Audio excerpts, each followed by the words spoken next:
Hey folks, welcome back to the Captain Toad Treasure Tracker commentary. Before I get going here, just wanted to let you know if you haven't seen part 1, you might want to do that first. If you haven't played the game, you might want to do that too, because I am going way in depth, so I might even be a bit confusing at times. I don't know. We're going way in depth here, but hey, it's time for yawning. And in the yawning level, well, it's not really a level. It's more of an atmospheric. I don't know. It could be a cutscene. It might look like a setup for a boss battle or something like that. But clearly, we just fought a boss battle in the last episode, so that's clearly not the case of what's going on here. So let's see what's up.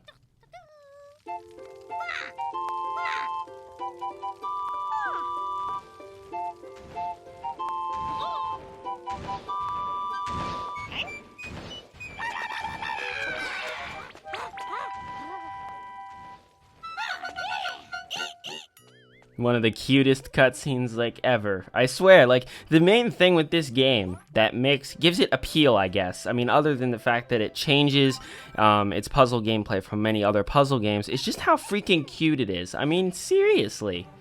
Anyway, this level here, it introduces a lot of different things at once, so I'm going to take them one at a time. But I have to mention that unlike the previous episode where we covered a lot of levels that just introduced concepts on their own, then the next level tested you on those concepts. Here, they just kind of throw things at you, and I think they're not going to treat you like you're stupid, and that's the thing that Nintendo does a lot, is treat you like you're stupid. But here, I think they do treat you like a logical, reasonable human being by just throwing these things at you and expecting you to figure them out. So we do have water in the corner, but I'll talk about that later. We have a new type of the piranha sprout enemy, which we saw a few levels ago, and this one actually shoots at you. So now it's actually an enemy instead of a guy that gives you a gem. And then the most notable thing is actually the piranha creeper enemies here. I mean, the level was called Piranha Creeper Cove. So the piranha creepers are actually from the forest levels. I mean, there were in other levels too, but they're mostly in the foresty woods jungle levels in Super Mario 3D World. So the fact that they're in more of a beach setting here is very interesting. And if you listen closely to the background music, I guess not closely, but if you listen to the background music, you'll notice that it's actually what would play in those jungle levels in 3D World.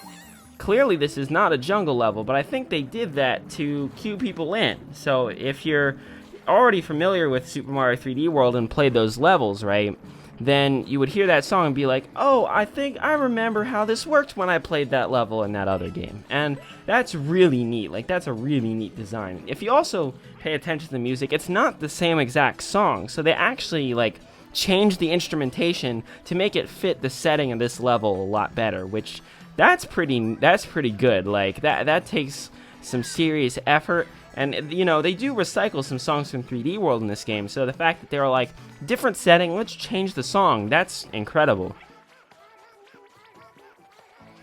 Our secondary objective in this level is to get 70 coins, so it's forcing us to explore pretty much every nook and cranny.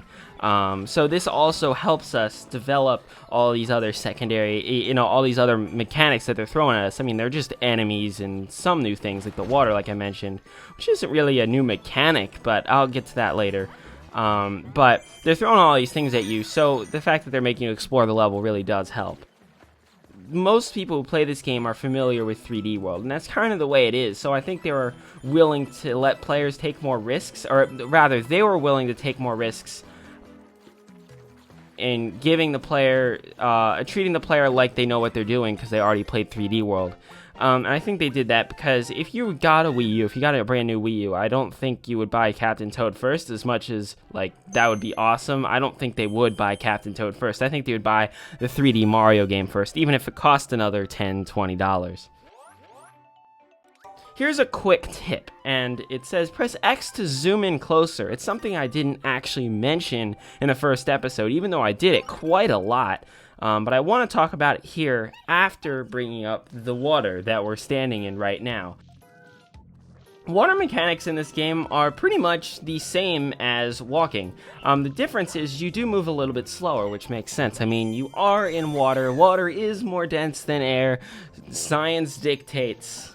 you do the slower stuff. Okay, either way, I like this because the thing about water levels and why most people hate them, and same with ice levels for that matter, is that what happens is that when you're in those different environments, those specific environments, your controls change, right? So you enter water, now you have to learn how to swim. You're on ice, now you have to learn how to deal with the sliding mechanics, right? Like how you slip and slide around. But the thing is, when you have to learn those new controls in that setting, then they should be spending, as developers, they should be spending just as much time on those controls as they do on normal controls. But most of the time they don't do that. And I find that confusing, I guess, because it doesn't matter like what percentage of your game is that as a certain thing, right? Like if you make a 2-hour game versus a 100-hour game, that doesn't mean that you can make the controls worse in your 2-hour game, right? So let's say 5% of your game is in the water, then the water controls still have to be just as good. So I guess I find that confusing is the best way to put it. Now, I spent all that time talking about the water mechanics and never really got into the X button, so I will mention that real quick, even though I don't really have a place to show it off. The way that works is when you press the X button, it zooms in, and then you press it again and it zooms out. But the problem with it is there's no real happy medium. So I want you to pay attention as we play through these levels to when I choose to zoom and when I don't, because frankly, neither setting really works as well. Anyway, now we have a new mechanic, and this time they do decide to devote most of the level to that mechanic, and that's this cannon that we're shooting out of right now. It's very similar to the minecarts in how you aim with the gamepad. They really want to throw the gamepad in our face. But honestly, this TV view is not useful whatsoever. So, once again, why do we have a second tablet controller? I don't really know. One of the bigger issues with this console in particular, I can't really blame the developers for that more than I can blame the developers of the console. Obviously, same company, but hey. The second objective is actually to only fire one turnip out of that cannon. So, we already violated that, but the one gem that was hovering in the air obviously prevented us from getting everything in one go. And I do like, I never really mentioned this, but I do like how the secondary objective works, because if you notice, I keep telling you what it is, but you never see what it is until afterwards, and that's because I don't really ever show this off, because I'm just showing you the completed level, obviously, but it doesn't tell you what the secondary objective is until you beat the level, and I may have mentioned this last time, I honestly don't remember, but I do like that because it encourages replayability, and it doesn't overwhelm you with all of the stuff you have to get, right? And even though some games do that well, I don't know, I like the more relaxed feel of this one, I guess. So anyway, let's get into that secondary objective, shall we? Obviously, the one thing we have to shoot with this cannon is the block that's blocking our path to the star. So it introduces a new challenge where the old one was, let's kill everything and then get everything, you know what I mean? How well do you aim with a turnip cannon? Here now it's about navigating the level. So how well can you navigate as Captain Toad? And the answer in my case is not very well. So there you go, if you were wondering that question. Either way, very neat secondary objective. It changes up the level. It reuses the level for something new, and Nintendo's been doing that a lot, ever since Mario 64 for that matter. But I like these secondary objectives for that reason. I would get into why I don't like Mario 64. Spoilers, I don't like Mario 64, but there you go. Now, if you notice, it didn't check off the secondary objective. That's because in between, I got a second coins galore, and I wanted to show that off, but I didn't want to cut my train of thought. So here's the second coins galore. This one, I'm going to do the double cherry, and I just don't like this one as much as the one with the pickaxe, and that's just because it's less elegant, I guess the best way to put it, because with the pickaxe, you just pick it up and go, where here you have to like mash some buttons and go all over the place, and yeah, I do wind up getting about as many coins as I did in the pickaxe one, to be fair, but I don't know, I like the pickaxe one more. Anyway, now that we took care of that, let's go into the next level. And this level, Pop-Up Prairie Town, is probably the first thing, I would argue anyway, that actually resembles a puzzle. And you might be like, 14 levels in, we haven't seen a puzzle yet? What kind of puzzle game is that? And I would say, I don't know. is this really a puzzle game? I mean, that's the best place I can put it in, but where would you categorize it? You know what I mean?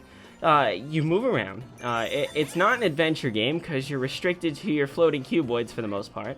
It's not a platformer because you can't jump, although you could argue it is a platformer to some degree, you know what I mean? It's kind of like how mobile platformers could be not defined as not platforms because you just, touch a button, you're not actually navigating the platforms, if that makes sense. It just moves on its own. So I guess you could argue that you don't have to jump for it to be a platformer, but I don't know, jumping just seems kind of staple to me. But clearly it's more of a thought-heavy game, you know what I mean, than your average platformer, if we're going to call it a platformer. So I don't know, I think puzzle platformer fits it best. But at the same time, you also have to remember that other games that are construed as puzzle games, like Tetris or Dr. Mario, are the two biggest examples I can think of, that aren't really sit and think games, you know what I mean? Not all puzzle games are like that. And yet they're still classified as puzzle games. So I don't think it's a bad thing by any means that it's taken this long for us to have something that requires you to think a little bit, because I don't think that's the point. I think the point is for a slower, more methodical game that, at first teaches you navigation, it teaches you about how to move a camera and other things like that. There is an argument made in for 3D World that the Captain Toad levels were in part teaching you how to use the camera, but the obvious counter argument to that is you never used the camera in 3D World anyway, which is why I think it was more of just a proposal, if you will, to the Nintendo execs for having a full game about it. And yeah, this game does teach you a lot about camera work, but I highly doubt that, like I said, I highly doubt this is the first Wii U game someone's going to pick up, or for that matter, the first Nintendo game someone's going to pick up. And if there's any game that's going to teach you how to use a camera, I guarantee it's not going to be Captain Toad. But it does test your ability to use the camera. I will give it that. And here with this puzzle, it's just pulling switches, so it's not really a big deal, but it requires a bit more thinking than previous levels. And yeah, some of the secondary objectives required you to think too, but I don't know. I think the base thing here is a little bit of a puzzle. Just a little bit. We're getting there. But now here's a level that isn't a puzzle at all. Now it's time for a heavy action stage. Heavy, slow Captain Toad running action stage. Brought to you by Donut Lifts, making their return from 3D World in that form. Because the thing is in the 3D Mario games, when Donut Lifts were introduced, they just kind of immediately fall, but in the 2D ones, it actually took them a while. So this is a new form of Donut Lift. Our secondary objective in this level is to not kill any Parabitty buds, which, I mean, kind of inconsistent when we had the minecart level last time that required us to kill all of them, so I don't know where Captain Toad stands on this Parabitty bud genocide debate, but either way, we do want to get all the gems, and it's an interesting challenge to not kill the Parabitty buds, because I mean, they do give you a lot of turnips, so, I mean, it's very easy, very tempting to just kill them all, but the more interesting challenge is to navigate the camera. Hey, look, we're talking about the camera again, so that way you can go around. And like I said, going back to the X button, zooming in is useful, but at the same time, you're constantly going back and forth, and I guess you may have noticed that since I told you to pay attention to it. Now, I wanted to mention this earlier, but I never got the chance. As you saw, I threw the turnip into the gem, and that is a thing you can do. You can use turnips to collect things. And the level that taught you about this was actually the minecart level ages ago, but also the canon reinforced that 2 levels back. So now the game's like, hey, there's this floating gem in the middle of nowhere. How do you get it? And then you have to, as the player, recall those moments of the cannon and the minecart, and then figure it out.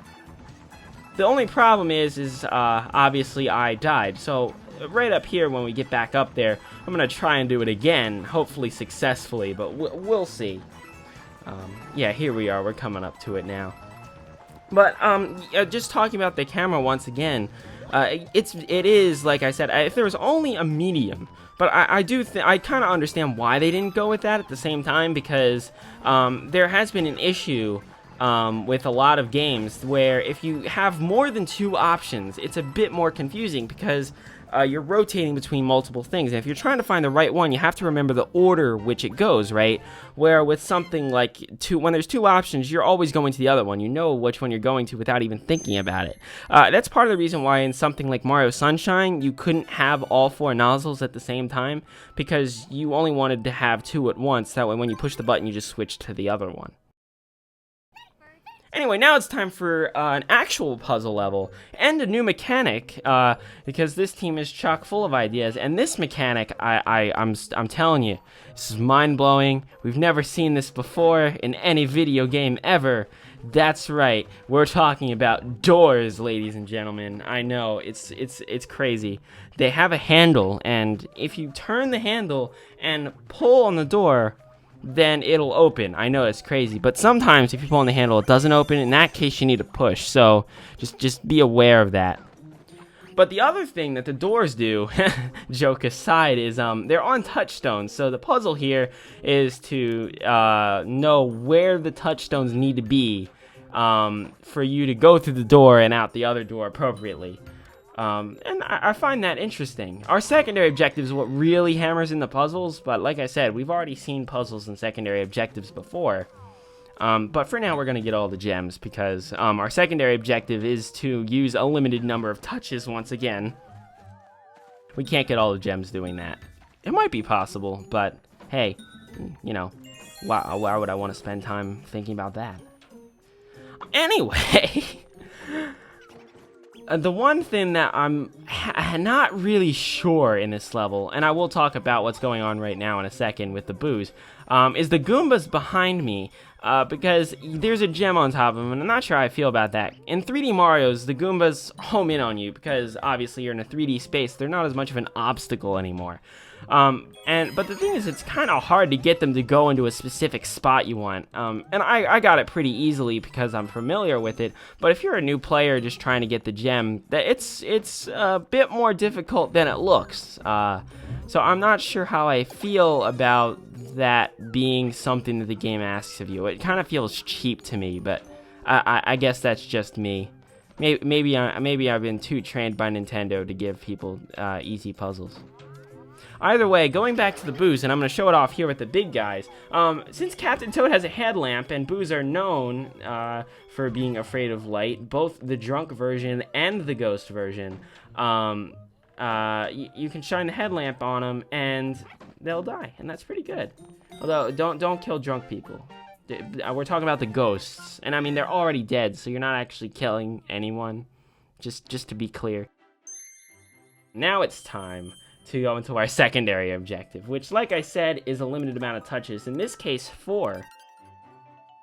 And you really do have to sit and think on this one. I would say this is the first time where if you're looking at a puzzle, you might like get stuck for a minute, and maybe you would have gotten stuck on the first touchstone level, but like that's kind of pushing it, because you just need to sit for about maybe 20 seconds and then you kind of figure it out. Where here, there's multiple phases to it, right? It's not just one area, it's multiple areas that you have to consider at the same time. So, for example, right here in this area, we have to figure out how to get past this gate here. And we can only use 2 touches, because we already used 2 touches at the beginning. So, yeah, there's only 3 touchstones, and yeah, it might be pretty obvious which ones you need to touch in order to navigate this. But it does require a little bit more thinking than previous puzzles, A, involving the touchstones, but B, just kind of in general. I mean, if you're going back to the first puzzle stage, quote-unquote, that I mentioned earlier, I mean, that's just pulling the right switches, and there isn't any wrong switches to press. Here, at least, there's something wrong you can do. And because the stage is in different segments like that, it does, you know, there is more to think about. You're not thinking about this specific puzzle that you're on, you know what I mean? You're thinking about how this thing that you did earlier might affect you later. Suppose you added a different touch by accident, could really screw up your whole run. Either way, forget the floating cuboids, let's just throw a level on a train, why don't we?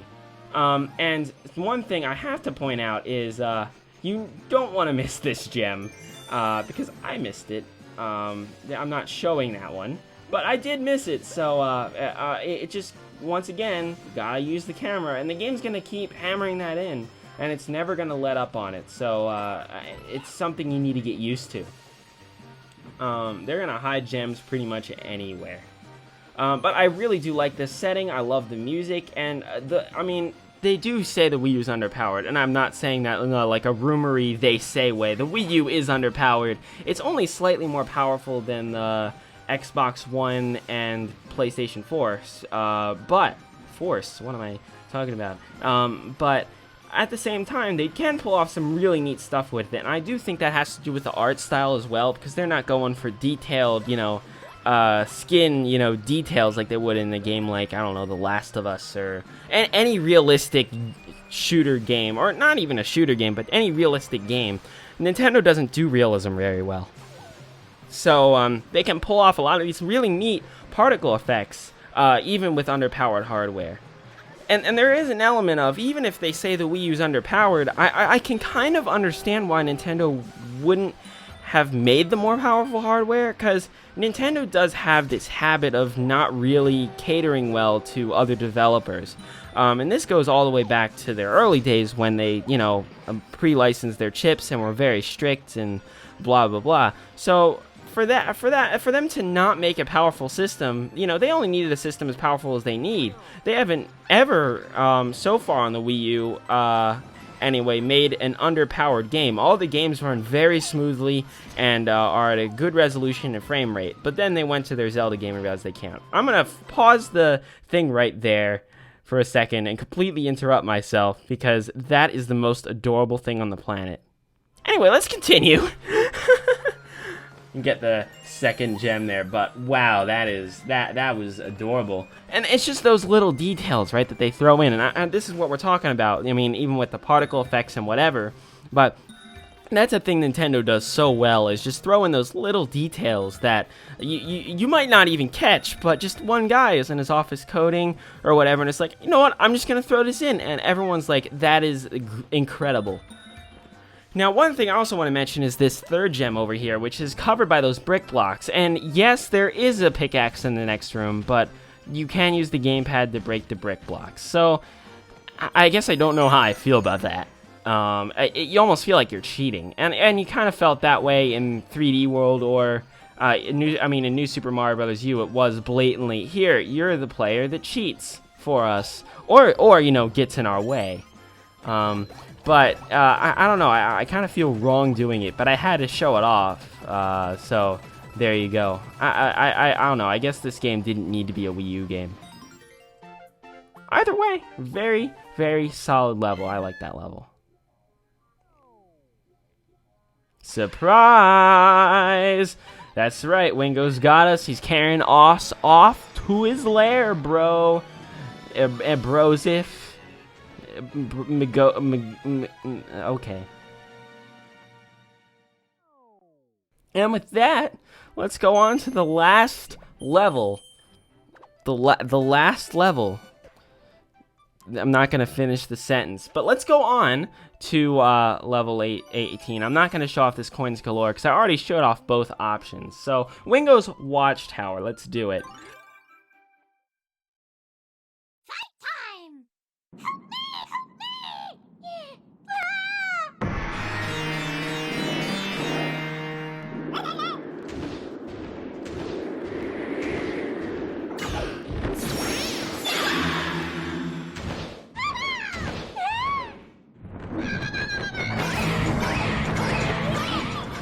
Okay, so I'm going to cut ahead to a different take, because this first one, I didn't get the secondary objective. So there we go. Okay, but I do want to mention that if you caught it, Captain So says a different thing at the beginning of the level. He says fight time, because it is fight time after all.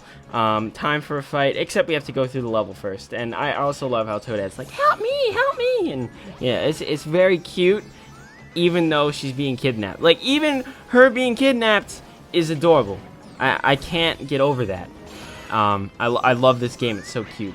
And in a world, I know I keep hammering this in, but in a world where in a world where there's so many mature games that focus on, you know, more, you know, grown-up, I guess, elements, you know, it's nice to have a game that's enjoyable for everyone, and this is Nintendo's motto, pretty much. So I guess if anyone's gonna deliver on this, it's Nintendo. But a game that doesn't dwell on those things. Games are just fun, you know. They don't have to be serious and dark and whatever, you know. Just because more adults are playing games doesn't mean that games can't be fun for everyone. And also there's an element of, hey, if more adults are playing games, then they'll want to share those games with their kids too, you know? Either way, let's talk about what's actually going on here. First off, our secondary objective is to get a butt ton of coins. And you have to basically navigate this whole level all over the place in order to get them all. So that's why I failed multiple times. And I'll explain why it took me more than a few times, because I was actually testing something also. So I'll explain that in a second. But either way, Wingo's flapping his wings, trying to blow us off this platform. This platform doesn't have any rails or anything like that to protect us. So our goal is to stand behind some sort of wall. We're not scientifically accurate here, so you don't need to worry about standing behind something that would probably fall over and kill you in real life. Because it's a video game, you know? Nintendo logic, as they say. So you can stand behind, you can even stand behind those crates, the red, orangey colored crates that move, and you won't get blown. The crates will just move and you'll get pushed, obviously, but besides that. Now, I do want to point out something here real quick. Like I mentioned, this is another playthrough of this level because I messed up on the coin thing, but I also, in this run, missed the third gem. So you can see it right up here in a little bit, but I don't actually collect it. But since I did collect it before, it still counts. But I figured I would let you know where it is and let you look for that. Anyway, with that all being said, I do like how this level is set up. I do like how you're climbing up. And it's very similar to the Dragodon level in that way. You're always going to be climbing up for the most part. But the thing is with Dragodon, right, is the cover is pretty much directly in your way because well, first off, he's directly attacking you. He has fire. Wingo's trying to blow you off the platform, so he's indirectly attacking you, I guess you could say. But at the cover isn't easily readable, you know what I mean? It's not right in front of you, so you actually have to try, you know, to navigate it. So either way, we have meet our coin requirement of 70 coins, but I do want to talk about one other thing, but first, boss time! Okay, so, how do you think we would beat the boss?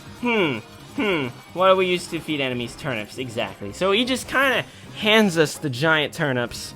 So it's pretty self-explanatory. And I guess, I mean, if you've played any Nintendo game ever, I do have to rag on them for the stereotypical 3 hits beats boss. The boss gives you tool with which to defeat the boss.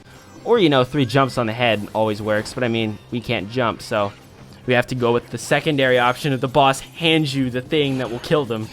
But either way, the way the arena setup is really neat because there are 4 barriers that you can force yourself to get blown onto.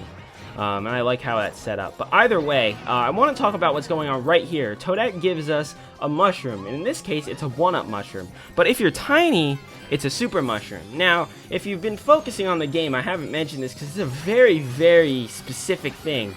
But it's what I was doing my experiment on, kind of, was that I thought if you had gotten 60 coins in the level, that Toadette would throw you a super mushroom if you're big, and he would give you it would give you 10 coins. But that isn't the case because Toadette gives us the 1-up, and I find that really dumb. I really think they should have thrown the super mushroom there. But hey, in this whole time explaining it, we've already beat the boss.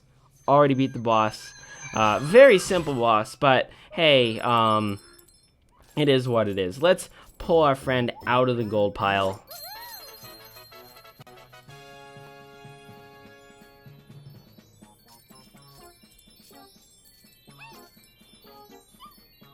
And that's pretty much it. We've saved Toadette. They're dancing, they're loving it. Let's use our X button to zoom in too close. Wait, are we gonna, okay, we're just not, come on, there we go, that's what I'm talking about. Look at that party right there, loving it, they're just so cute. I just love this game so much.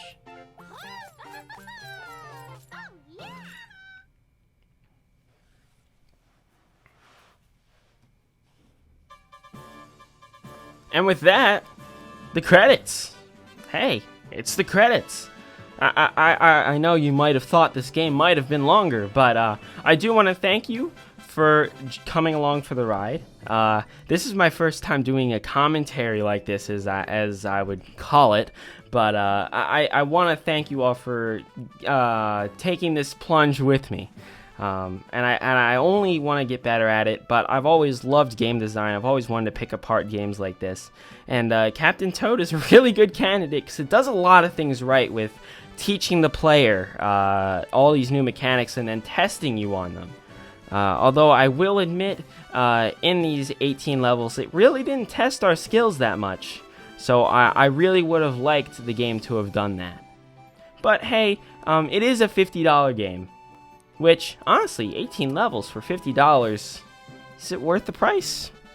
Yeah, I'll leave that for you to decide. But either way, I do really want to thank you.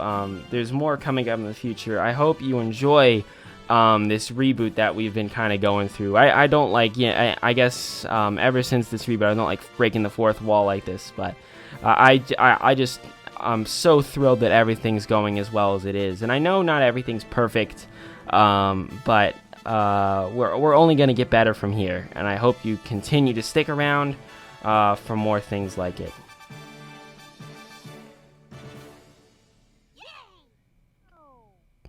But spoilers, the game isn't actually over. It's not. Wango's still out there, breaking the end card. We have another book to do. So, the game will test us on those levels. All those things I just talked about, kind of not true. I will see you in the next one where we go into book 2 and see what's up. Later, peeps.